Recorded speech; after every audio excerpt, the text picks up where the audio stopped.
Let's create a simple post for social media stories in Studio for Valentine's Day. Start by selecting the Reels template, which gives you a vertical canvas, perfect for posting to stories. Let's add a heart graphic and use the repeat background feature to create a pattern. Next, add in a solid graphic over the top of the pattern to blend the two together. Change the opacity via the teardrop icon on the top toolbar. Then let's add in some text. We'll mix a traditional serif font style with a script one for a nice classical look and feel. I then experimented with adding different graphic elements to the design to embellish it.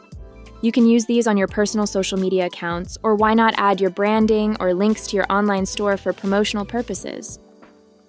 Have fun and experiment with your own designs and combinations. Make sure to like and follow for more quick tips.